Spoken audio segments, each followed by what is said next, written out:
All right, so hey, my name is Tim. I'm a resident at Mayo Clinic in Rochester, and today I'll be chatting with you guys about our study on the use of magnetocardiography in the emergency department as a means of diagnosing cardiac ischemia in patients with acute chest pain. So for a little bit of background, as of right now, the current standard for working up patients with acute chest pain relies primarily on history, EKG, and cardiac enzymes such as troponins. And cardiac magnetocardiography is a diagnostic modality that detects the magnetic fields produced by electrical activity in the heart. So it doesn't give an image like a cardiac MRI would, but rather takes all the different vectors of these electrical impulses to give information. And so it has been shown that it can detect ischemia and infarct with decent accuracy. And the Avalon H90 MCG is the one that we're going to be looking at in our study. So this is a newly developed machine, and it has the potential to be a cardiac screening device. So the way it works, it doesn't require any leads on the patient or any physical contact. It takes a few minutes to conduct the study. There's no radiation or IV contrast involved. And so the objective of our study is going to be assessing the potential use as that the Avalon H90 MCG can provide as an adjunct in identifying patients with either acute coronary syndrome or cardiac ischemia. So we'll spend the remainder of the talk kind of just looking at this picture here. I'm just kidding. This is just giving a kind of flavor of what this is supposed to produce from the MCG. So it's, again, not a physical image, but just summation of different vectors. Don't ask me too many questions on it. So the methods for our study, we are performing a prospective observational study from a convenient sample of patients that are coming into the emergency department with acute chest pain. And so we didn't take away anything or change anything from the standard care that they normally get. We just also got the MCG as an added diagnostic study. And we used the gold standard of clinical diagnosis in evaluating the Avalon and its use in identifying cardiac ischemia. We can talk a little bit more about that later, but any diagnosis of cardiac ischemia either at the time of their presentation or at 30 days or at 90-day follow-up per chart review. And so we calculated the accuracy, sensitivity, and likelihood ratios, et cetera, for what it was able to detect. So for our results, it's an ongoing study, but at the time of making this presentation, we had 100 patients enrolled and a prevalence of 23 with actual cardiac ischemia. And so 23 patients had cardiac ischemia, and of those, the Avalon was able to correctly identify them as having cardiac ischemia. And there were none of these patients that had cardiac ischemia that it missed. It wasn't perfect in its specificity, so there were 77 patients that did not have any cardiac ischemia.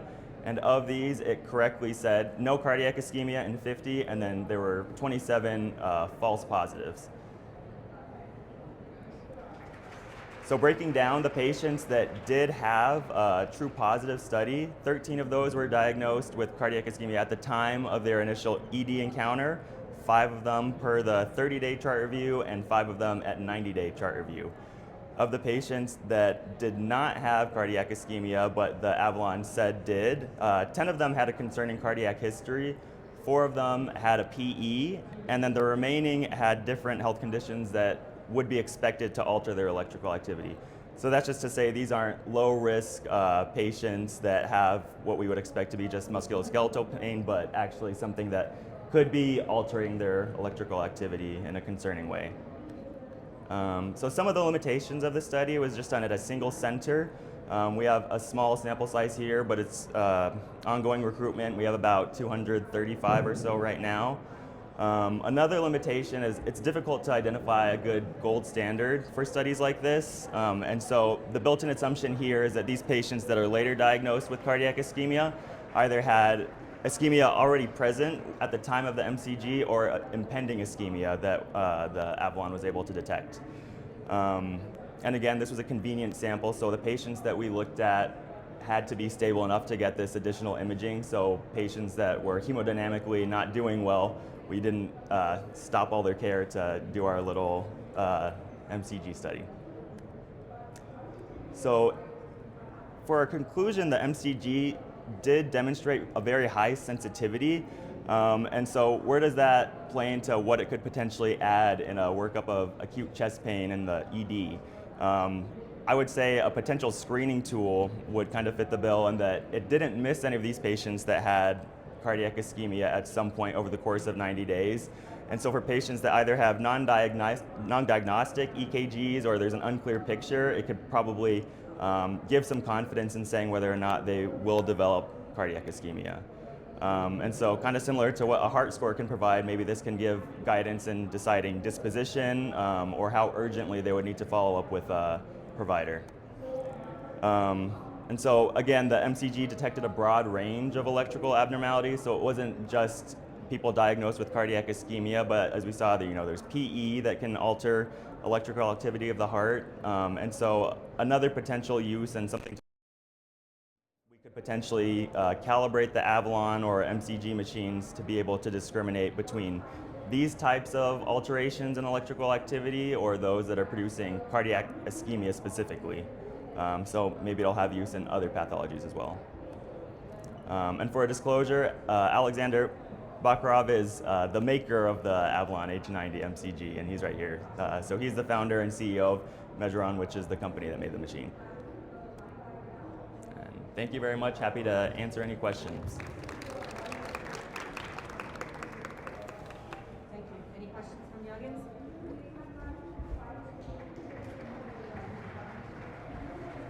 Great presentation, thank you.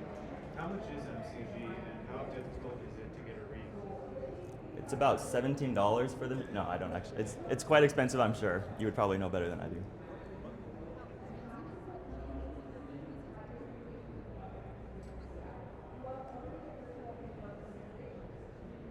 Question is very sensitive actually. What do you expect? It's a single microgram. It's around any level of possibilities.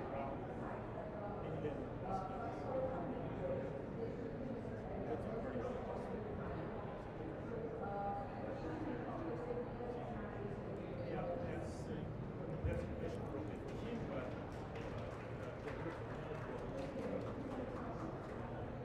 and about pictures, I want to say about pictures. There is nothing there that if you can go Oh, back, yes. doesn't pass it. The question was, what do cardiologists think? Yeah, It just shows that's too much. electrical drive inside, and that's it. It shows how it behaves during synchronization. It's a pathway and that's it. It's so easy, and because it's a vector, it's also easy to go with multiple doing machines, all the stuff. And sorry, the question was, what do cardiologists think about? So we have cardiologists that are on the project with us. I mean, it is like very new, obviously, so I don't think that there's a lot of decisions that they've made on it. I think it's very interesting, and they think it, like we do, that it has the potential to be a great adjunct to what we do right now. But I mean, kind of why we're doing the study, to see how well it will fit into our practice. Okay, great. Thank you.